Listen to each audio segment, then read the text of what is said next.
Welcome to the next class. What we're going to be doing today is talking about the active object pattern and relating that to the various mechanisms that work in Android. So what we're going to do first is we're going to talk about what the active object pattern is and how it's used to structure the solution for concurrent software. And then we're going to talk about how the active object pattern can be applied in Android. And I'll give you a bunch of different examples from some things we've already seen to some extent, but we're going to look at them a little bit differently now in the context of patterns. And we're going to be doing this, of course, throughout the course. I'll be talking about how Android works. We'll be talking about the classes. We'll be talking about the interactions between the classes. We'll be talking about frameworks. And then I'll always try, whenever it makes sense, to relate the design choices that Android makes back to patterns. And the benefit of doing that, of course, is not only do you perhaps understand how Android works a little better, because you can connect it to other written literature that talks about the solution in a perhaps more abstract way than Android documentation does. But even more importantly, you'll understand how to solve similar problems. So even if you're not programming in Android, if you're programming in some other software environment, but you run across the same kind of forces that Android ran across, you can know what patterns to apply to your solution. So it's meant to give you both something very specific and also something more general. And it's worth pointing out that's one of the beautiful things about patterns. They help give you immediate benefits, and they also give you something that will be fundamental and will last for decades. Many of the patterns we cover here have been known for 20 or 30 years by some people, and the goal, of course, is to make sure that you guys know them as well. All right, so the particular context we're going to focus on here is a situation where a client wants to invoke methods of an object that's running in another thread of control, or it wants those methods to run in another thread of control. Now, this, of course, is a generic issue. We're going to talk about it primarily in the context of Android, but as we go through the pattern, you'll see that the topics are much more generalized than just Android. In this particular context, a client is any Android code, an activity, a service, or whatever, that wants to execute a method. So client, sometimes we think of clients as being the hardware that is used to connect to servers. And that's one way to look at it, but a more general way to look at it is client is just whoever's invoking an operation at any given point in time. So for example, we might have a situation where some background thread wants to be able to invoke an operation like, say, send message and pass a message to a handler that's actually connected to another thread of control. So that would be the context for this particular discussion. So you can see here we have a background thread, and it says handler.sendMessage. The handler, of course, is associated with this UI thread, and the handle message method gets called back, and it does something or other that was requested or passed by the client, by the caller, which was the background thread.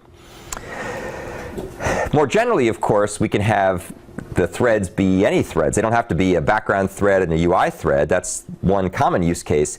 But in Android, of course, and more generally, you can have any threads that are running, and they want to invoke objects whose implementations reside in or want to execute in another thread of control. So we can generalize this point. Same pattern applies, same structure applies, just a slightly different way of looking at it, slightly different mapping onto mechanisms and use cases in Android or some other system.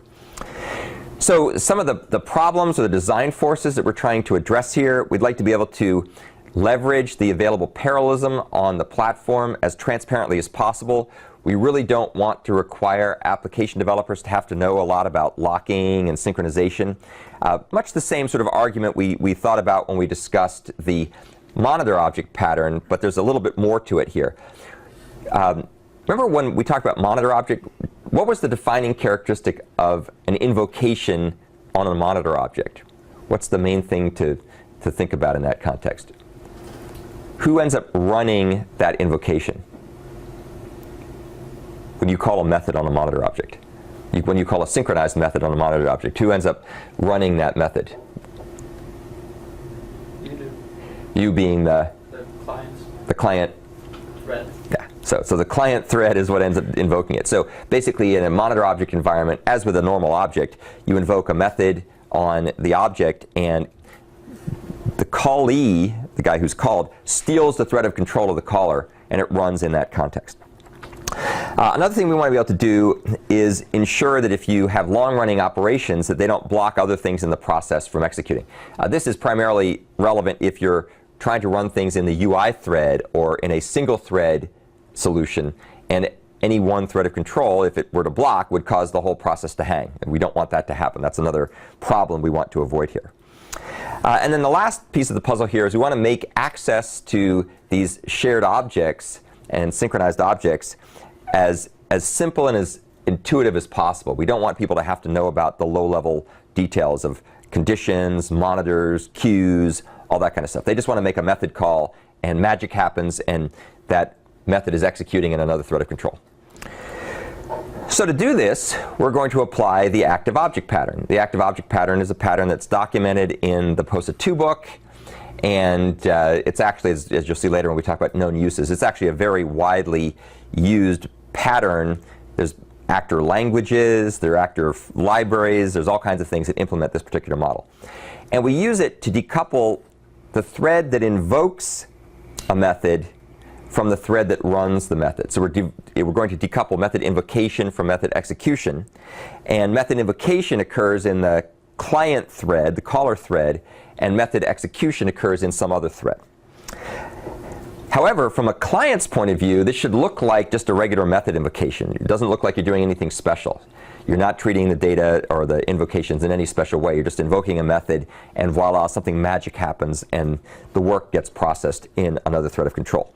In particular, the client doesn't grab any locks, it doesn't use condition variables, it doesn't do any queuing, it just says, send message or invoke operation or something like that.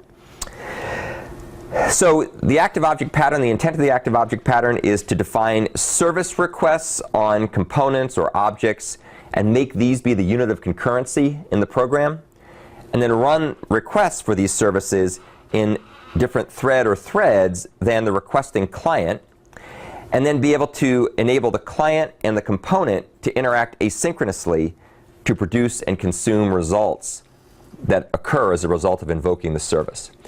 Now, that may seem like a bit of a mouthful, but it's actually very, very straightforward, and we'll talk about each of those steps, each of the pieces of the intent as we walk through this.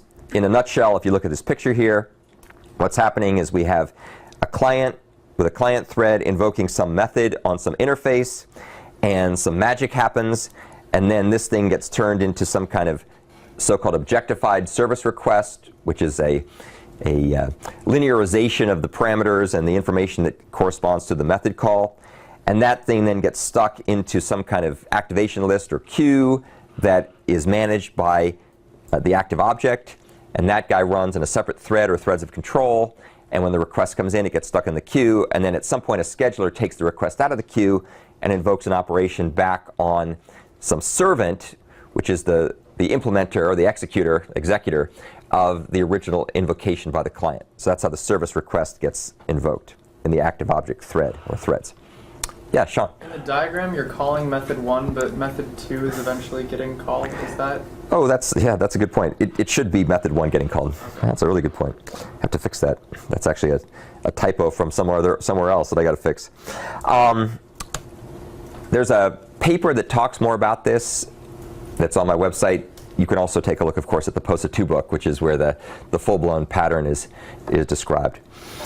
Okay, so when would you want to apply this pattern? What would be the circumstances under which this pattern would make sense? Well, one circumstance would be when you want the methods of an object's interface to define its concurrency boundaries. So much like with monitor object, when you make a method call, you want that thing to be the place where the boundary of concurrency is going to be managed. You don't want people to have to acquire and release locks explicitly, for example. You should also do this when you want the object to be able to do all the work internally and not make the client responsible for any of the work. And you also do this if the methods that you call may need to block. Maybe they have to download a big file, or they have to grab a lock, or they have to do some long-running computation that won't return right away. So those are sort of 3 factors that are important to consider when you want to apply this pattern. Then some other things that are important when you want to be able to have multiple client method requests running concurrently on a single object. Now, this is different from the monitor object. The monitor object only lets one method run at a time. It locks out anybody who's not that one method.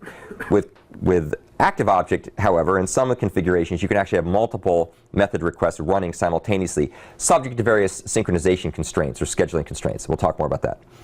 And another thing you might want to have here is you might want to be able to allow the invocation order to differ from the execution order. So the order in which you invoke the operations may not be the same as the order in which the operations are actually run. And again, this has to do with scheduling constraints. It has to do with timing properties, priorities, and so on and so forth. So we'll come back and talk a bit about that. Now, what's important to note here, and we'll come back and look at this a couple different times, is to compare and contrast active object with monitor object. Some things are very similar. The stuff in green here are essentially the same motivations for why you might choose to use monitor object. You don't want clients to really know that synchronization is taking place explicitly. It's implicit in the framework or in the implementation. You would like to be able to have the method call interface be the boundary for concurrency, and you want to be able to allow things to block without causing problems. To some extent, monitor object can still get you into trouble if you block, so you have to be careful there. In fact, I'll tell you what, because this is important, let's gray that one out. That's really not a good reason. So it's those two reasons. And then the other ones are ones where active object has additional capability. It allows things to run concurrently. It allows things to block without disrupting other threads and other behaviors. And it allows the execution order to differ in a wider variety of ways. And we'll talk more about active object and monitor object. A good quiz question at some point will be compare and contrast active object and monitor object. So make sure you understand these things for the quiz. But of course, much more importantly, make sure you understand the differences, because they're important differences to understand from a conceptual and practical point of view.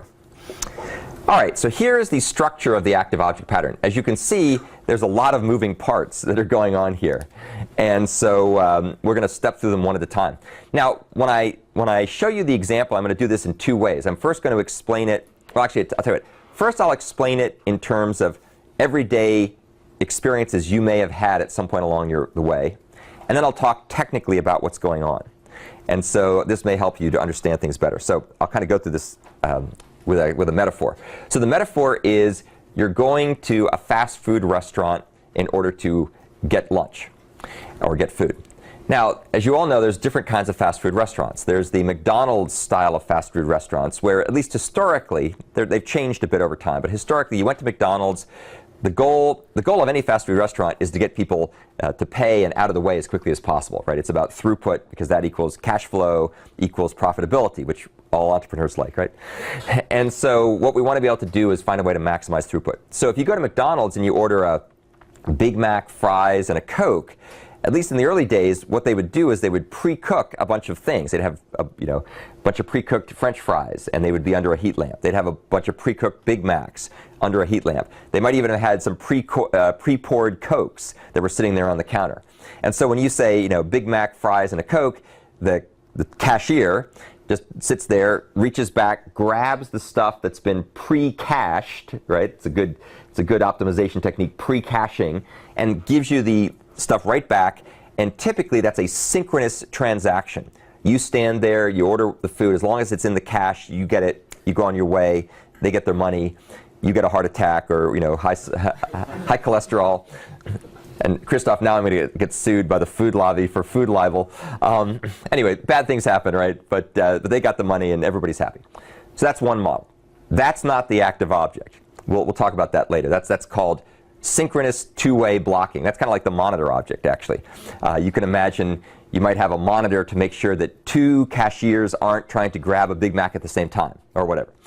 So the active object is different. In the active object model, let's use a different kind of restaurant. Let's talk about Wendy's. So does anybody know what's the big differentiator that Wendy's has compared to, say, McDonald's? They don't pre-cook their stuff. Cook to order. It's on demand, right? So imagine what would happen if they did Wendy's like they did McDonald's. You'd go up, you'd place your order for a double Wendy's, cheeseburger or something like that, and then they would go cook it for you on demand. Well, it would take forever, right? You'd be stuck there synchronously in that transaction space. It would take a long time, and people would get upset. Everybody behind you in line would get upset. The owner of the Wendy's franchise would get upset. Everybody would be upset, right? Because they weren't getting throughput, you weren't getting served. So what do they do instead? When you show up there, you have this transaction with the cashier. And the cashier plays the role of the proxy. So the proxy is sort of the one who's going to take your order. It's the ambassador or a surrogate for something that's actually going to do the real work. And when you place your order, you say, I want to have, this special burger with all the fixins or something. Then what they do is they turn around and they convert that into some kind of future, right? The future is the little plastic token they give you with a number on it. That's the future. They hand you something. And then they turn around, and you don't really see this anymore because it's all done through computer, but that turns out to be a method request or a message that shows up in the cook's message queue or message list, right, of things to cook. And so there's a queue of those things. Who knows how they're ordered? Let's probably assume they're FIFO order, but they could be ordered some other way. If let's see, try to think if Bill Clinton liked to eat fast food, right? So if Bill Clinton comes in, chances are his order is going to get moved to the front of the queue. So you might rearrange the order of these things based on the importance of whoever's making the order. So the requests are in the queue, and then the scheduler, which in this case would be the cook, would take the requests off one at a time, take a look at what they were, and then would start to cook the meal. And when the meal is done, then they need to deliver it back to the recipient, which is so cooking the meal is done by the cook when it comes to them from the scheduler. It says, okay, this is what I want you to cook now. So the cook meal is the operation on the servant. And when you're all done, you then have to give this back to the person who placed the order. And there's a couple ways to do this. And the way to do it is essentially to pass this information back to the caller through the future. And as you all know, in a fast food restaurant like Wendy's, there's two ways to do this. One way is to have you periodically go up to the pickup window with your little plastic token in hand, your future, and say, is item number 42 ready yet? That's called polling. So you poll for your result. The other approach is for you to go sit there and read a paper, browse the web, talk to your friends, whatever you do, make a phone call. And then when it's done, the person, the runner, or the cook or somebody will come out and deliver the food to your table. That's the callback model. So there's a polling model and a callback model. Now, of course, you could just stand there by the pickup window, just like a hungry puppy, waiting for the food to show up. That's possible. That's sort of a blocking future transaction. But that's probably not the best way to spend your time. And by the way, the other thing that they do in these restaurants, another form of optimization, is they have customers do some of the work. Right? So they don't fill your cup for you. They give you a cup, and then you go and fill up your cup. Right? And sort of the way it works is, the way they price the drinks, you'd have to drink like 10 gallons worth of soda to make up the difference in what you just paid for that soda, right? Because it probably cost them 10 cents and you paid $1.50 for the thing. So you'd have to drink a lot of stuff before you'd make up the difference.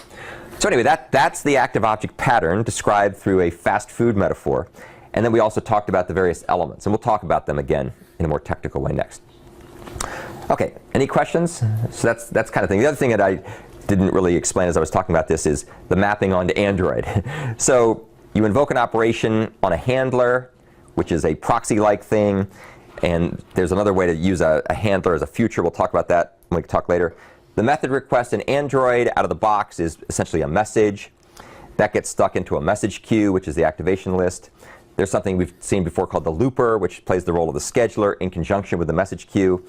And then whatever handler you define that subclasses from the default handler class and fills in the handle message method, that's the servant. And of course, the client is whoever invoked this thing in the first place, which is like some activity, perhaps. Okay, so that's the static view. There's also, of course, a dynamic view, which isn't much different from what I just told you, because we spent a lot of time talking about the metaphor.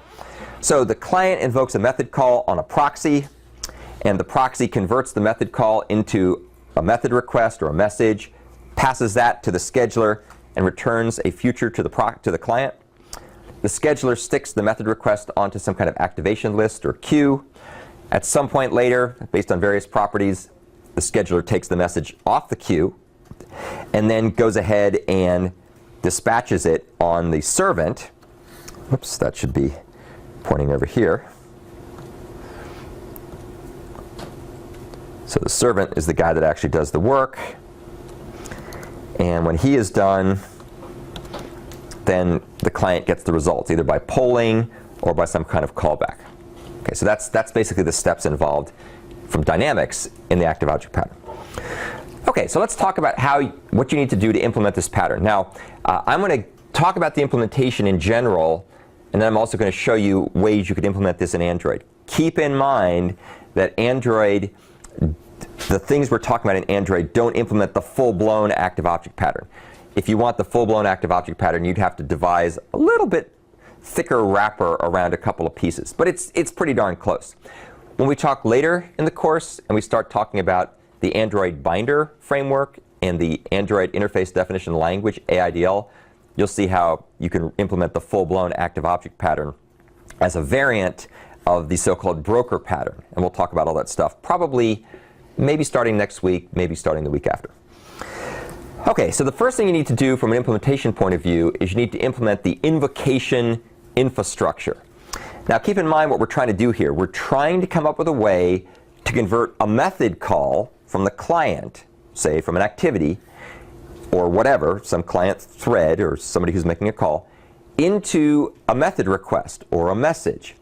And that thing is then going to be stuck onto a queue or an activation list. So that's what the proxy's role is. So the proxy is basically this surrogate that looks like the actual target of the request, but instead is just doing some minimal work to convert a method call into something that can be queued for later processing. Now, when we talk about more complex environments, when we talk about communicating between address spaces on an Android device, when we talk about communicating between an Android device and a server in the cloud or a data center somewhere, we'll see how proxy plays another very important role. So we'll talk more about proxy later. If you don't have the deep, fullest understanding of proxy, don't despair. We'll cover this as its own pattern later. That pattern appears in the Gang of Four book. It also appears in the POSA 1 book. You can look it up online. So that's basically what the proxy is. Oh, and actually, let me do something here. Probably want to clone that slide and add proxy URL. So if you take a look online, you'll find the proxy pattern is described on Wikipedia, so you can find what it looks like. OK, so that's basically what the proxy is. If you take a look at the handler.java file, you'll see it defines proxies in the form of these methods called send method or message. So there's a couple variations. There's send message. As you can see, send message turns around and calls send message delayed. Send message delayed turns around and calls send message at time. And send message at time actually does something. And what that something is it basically converts things into a message that's going to be stuck into a message queue. So that's the way that the proxy works in this variant of the pattern applied to Android. It's a very simple kind of stripped down version. The proxy and method request implementation for the Android handler are not as sophisticated as the full-blown pattern, but they're good enough for our purposes to make the point. So the message gets turned into something that gets stuck into a queue. OK, the next thing you need to do is you need to implement the activation list. The activation list is the thing that keeps track of these method requests, which, remember, a method request is an objectification of a method call. So it's going to basically store the information dealing with the parameters and other information that's necessary to identify what method was invoked. And so you need to be able to have some way to be able to insert and remove these method requests into some kind of data structure, which in this case is called an activation list in the pattern nomenclature. Typically, not always, but typically this list is implemented as some kind of synchronized buffer where you can have one thread or more than one thread putting requests, method requests into the buffer simultaneously in a synchronized thread-safe way, and then one or more threads taking things out of that buffer in a synchronized and thread-safe way. So what would that kind of thing look like in Android? Well, that kind of thing in Android would be something like the message queue. The message queue is defined as part of the core kind of OS framework portion of the Android middleware. And it has methods like enqueueMessage, which you give a message at a time when you want the message to run. And then it also has ways of dequeuing things from the message queue using methods like next, which will block. Then we have to go ahead and implement a scheduler of some kind. So in this particular case, and you can look at the scheduler a couple different ways, but in the context of the pattern, the scheduler is basically a so-called command processor. And let's see, I guess to be fully pattern compliant and cross-reference enabled, I should mention command processor pattern URL here. So the command processor pattern is a pattern, which we'll talk about later, which you can use to pass command objects between address spaces or between threads of control. And so the scheduler basically implements this pattern, and you enqueue things into the message, the activation list, and then you get it out in another thread of control. And the scheduler figures out when it can retrieve the request from the activation list. And there's a bunch of different variants. The simple one is just to have the activation list be a FIFO queue and have the scheduler simply do FIFO scheduling. Whatever's next in the queue, you take it out. There are all kinds of other variants. You could have a priority queue. That was the example I gave where Bill Clinton wants to order a Big Mac or a Wendy's hamburger. So we prioritize, presidents get special preference over other people. You might also have a situation where you're going to queue things up based on delays. So things don't get queued until a certain amount of time passes. So you might invoke a bunch of operations but give them different delays, and then they'll show up coming out of the queue in the order of their earliest deadline first in the queue.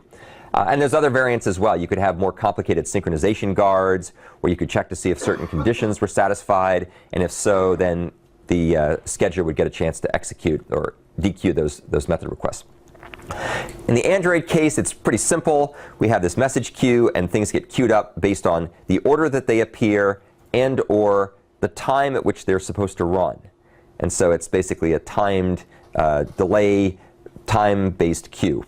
And so basically there's the looper, and the looper sits there waiting to pull stuff out of the queue, and it pulls stuff out of the queue, and then it goes ahead and dispatches it. So that's the scheduler. And then we have the servant. The servant's actually the guy who does the work, who implements the application-specific behavior when it receives work from a client. In general, servants can be implemented all kinds of different ways.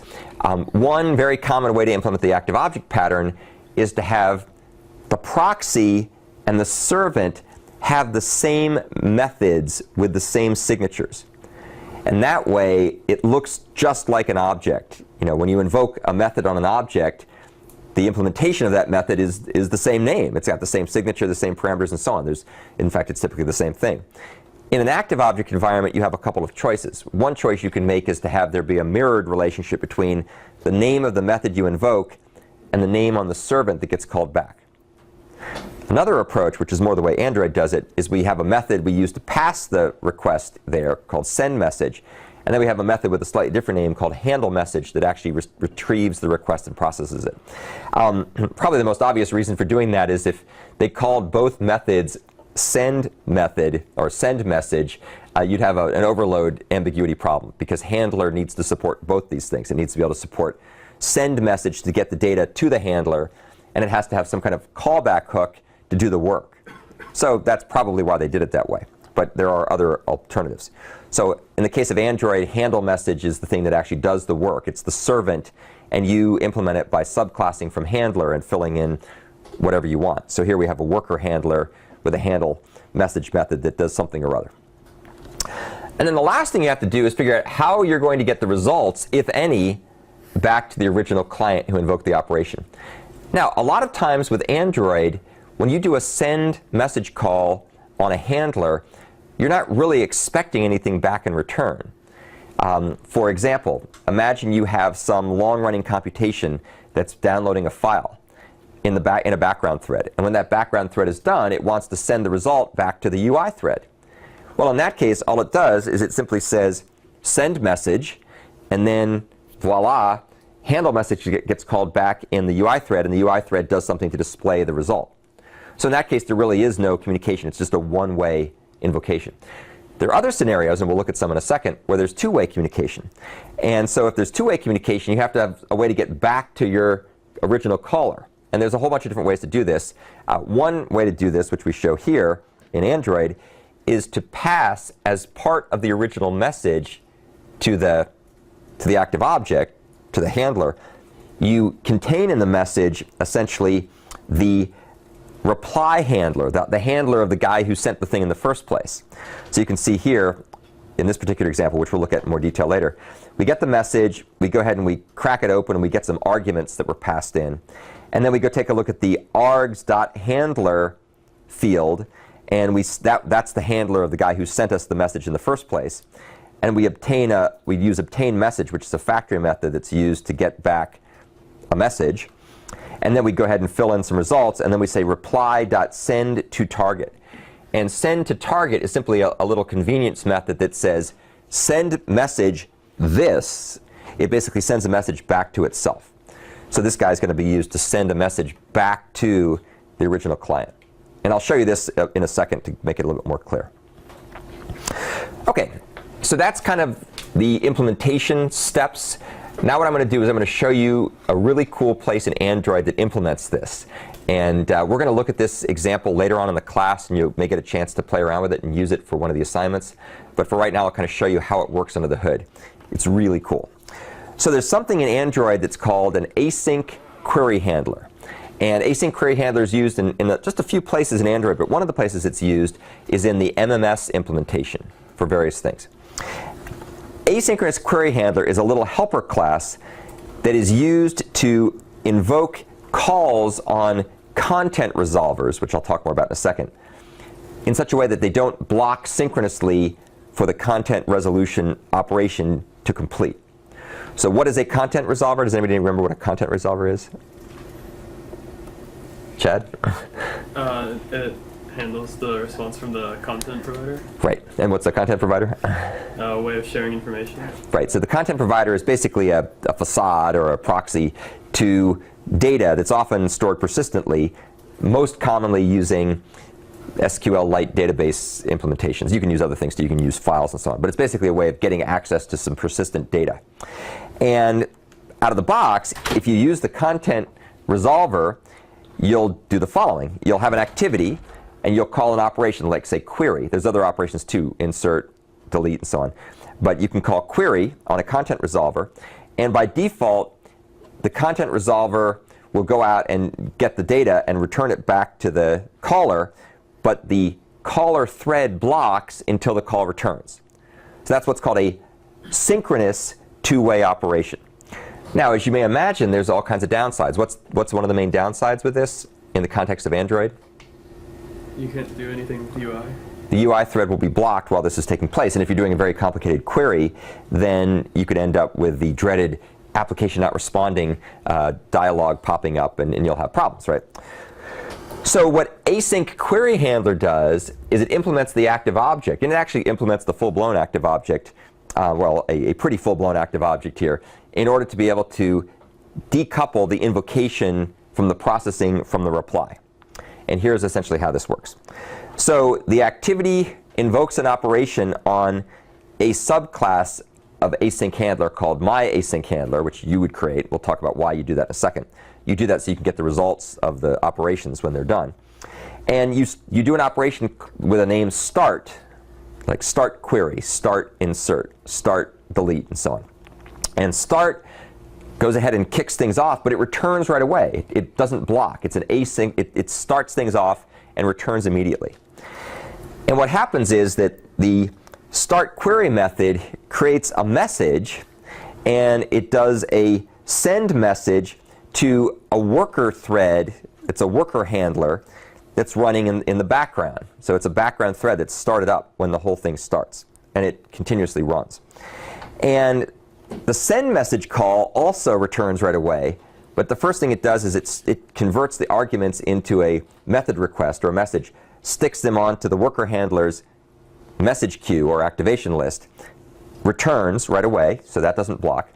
And then the worker handler's handle message call gets invoked in a separate thread of control, and that guy goes off and he does a blocking call on the content resolver.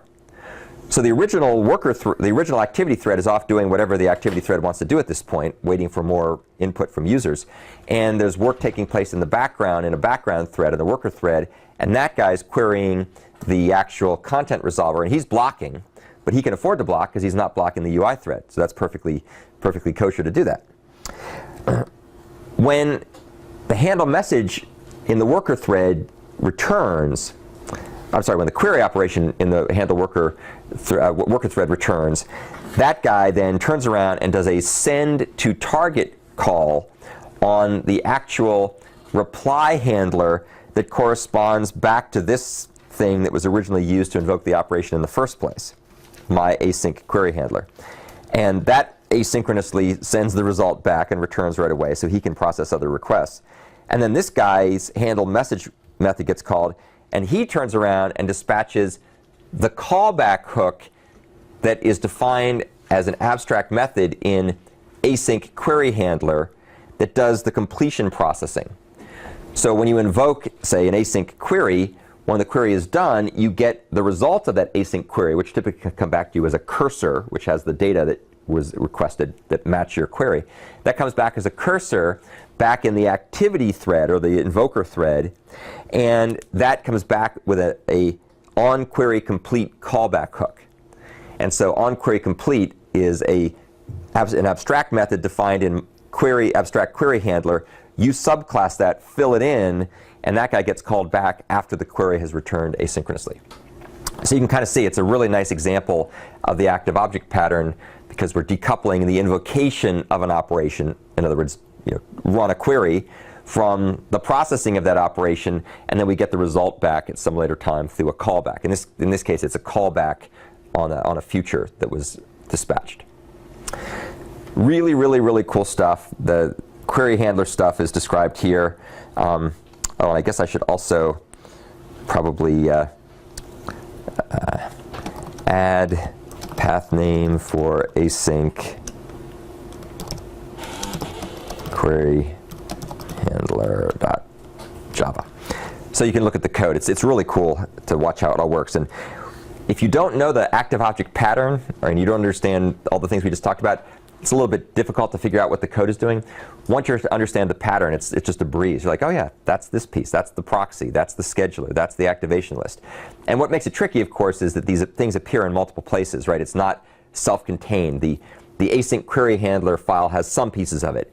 The looper and handler parts of Android have some other pieces of it. But the pattern is what pulls all this stuff together, and knowledge of how that pattern works helps make it a lot easier to understand how to use this particular mechanism. I remember over the summer we were doing a project with some folks here, and we were trying to decide, do we use async query handler, do we use cursor loaders, and I think one of the things that made async query handler hard at the time was just not really knowing how all the pieces fit together, right? And so once you know the pattern, it makes it a lot easier. Okay. Internally, the async query handler uses a subset of the active object pattern. So as you can see, we start the query. That turns into creates a message. We call the worker handler thread send message call. That goes over here to the worker handler object and its thread through its handler.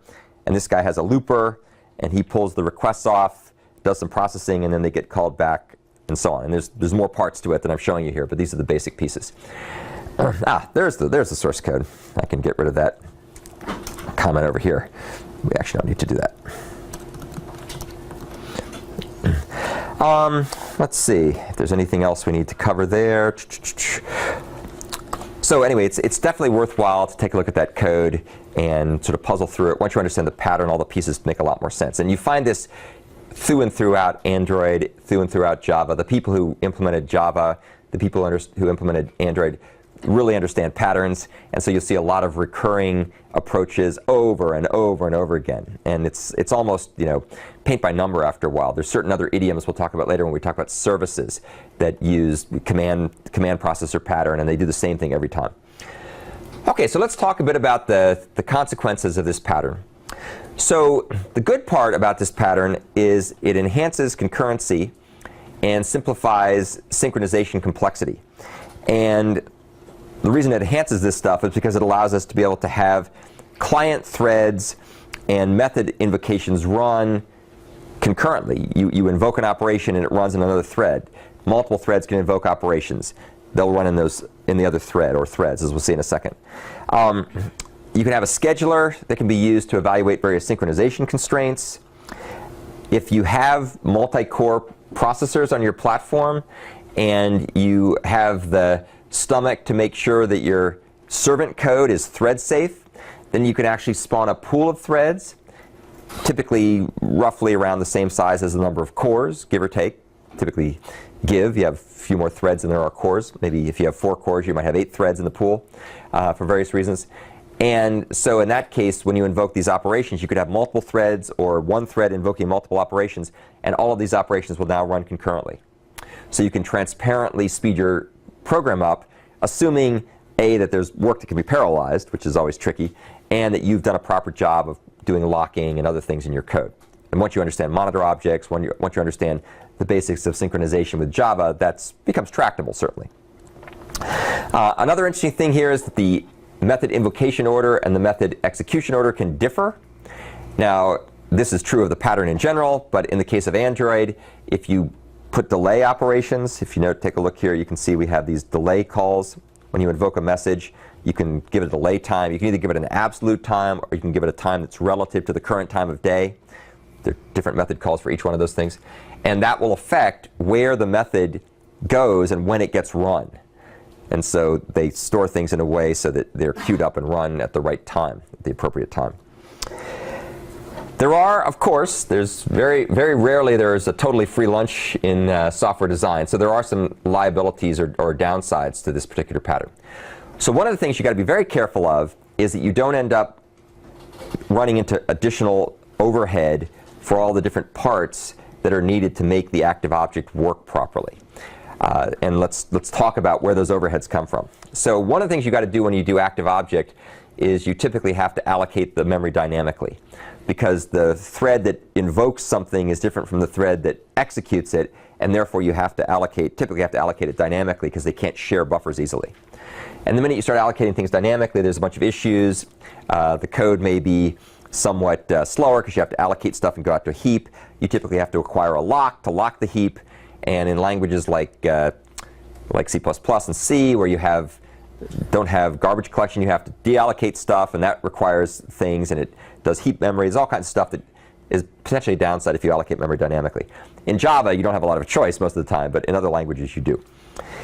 Another consequence is whenever you put these things on and off the queue, that involves synchronization operations. And synchronization operations are pretty fast, but they're not completely free. Nowadays, good synchronization operations that are implemented in hardware are probably running at the order of nanoseconds or tens of nanoseconds or maybe microsecond or something like that. They're really fast, but it's more than nothing. The real kicker is the context switches. When you start moving things between threads or between processors or cores on a machine, then it typically takes a while to switch context. And that can start running in thousands of instructions to do that. There may be tens or hundreds of microseconds of overhead for context switches. We're getting faster and faster all the time, but it's still not for free. And another tricky thing, if you start running in multi-core environments or shared memory environments where you move data between different processors, that can involve various low-level CPU cache overhead, from flushing caches and dealing with cache lines and all kinds of things. That's kind of a hidden overhead because it doesn't really show up at the software level, but it's all part of what the underlying bus and memory hierarchy and memory system is doing to actually implement this stuff down in the hardware. So those are some things that can make the overhead be more than would be the case to just make a normal method call. Now, when would this matter? When would this not matter? If you're going to run an operation that runs for a long time, you're going to invoke an active object method that's going to run for a minute, the fact that it took a couple of microseconds to switch context and synchronize and allocate memory is completely in the noise. If you're going to run an operation that adds two numbers together and returns them, these overheads really start to add up. So think carefully about how long your operations run before you decide to use active object. Don't just go crazy and put active object everywhere, because it'll guarantee to slow your system down. Another tricky thing is, and this is almost always a liability when you're starting to deal with concurrency, just about anything you do that runs concurrently is going to be tricky to debug because you've got multiple things going on. Those challenges we talked about before, the accidental complexities, crummy debuggers, changing in terms of the order in which things run, changing the time duration over which things run. Those are all real subtle and tricky issues. And so there's non-determinism issues. Your program may not always execute the same each time you run it, so debugging can be more difficult. That's just a problem in general. People sometimes use subsets of active objects to make this more tractable. A very common subset of active object is to kind of simplify the proxy, kind of simplify the servant, and kind of pass messages back and forth using queues. If you think about what I showed you with Android, it's kind of somewhere in between. It's not the full-blown active object, but it's not just a message queue either. It's got some additional flair on either side of that. So it works more sophisticated. But it's certainly an example, a nice example of active objects. There's lots of known uses of this stuff. There's a bunch of programming languages that are based on the so-called actor model, which is a mathematical model of computation, concurrent computation. And it basically does what we just talked about. If you read the Wikipedia link about the actor model, it sounds like the active object pattern. No surprise, it's basically the same thing. There are active object implementations in various languages and frameworks. Here's a nice example that Herb Sutter from Microsoft did, showing how to do a simple active object implementation in C++11. I won't go through this, in the interest of time, I won't go through this in full-blown detail, but it's really cool. It basically typedefs a functor with a operator function call method defined in it, and you go down here, and in the constructor of this active class, it goes ahead and creates a new thread with an anonymous lambda expression that will run in a separate thread of control, calling the run method. Here's the run method. The run method loops while we're not done, and it pulls messages off of this message queue, and it goes ahead and executes those messages because they have a functor defined on them. And when the destructor runs, it says shut yourself down. So anyway, I won't go through the whole thing in here, but it's pretty cool, and it illustrates how to implement this stuff in C++11. ACE, the framework that we've developed for many years here at Vanderbilt and other places, also has active object implementations, so you can learn more about those as well. So to summarize, clients may sometimes need to be able to issue service requests that need to run in other threads of control. And in that case, we may want to schedule the activities to run or schedule the operations, the request to run based on various criteria, such as the time or the priority or the deadlines and so on. The active object pattern kind of coordinates all this stuff and makes it easier to program, so it looks more like a regular programming object. It just happens to run concurrently. And you can read more about it here. And as I mentioned before, it's instructive to compare and contrast active object with monitor object. The main difference is active object is more powerful. It can run things more concurrently, but it also is more complicated, and there could be some additional overhead for the reasons we talked about before. Okay. Any questions about any of the topics that we just covered?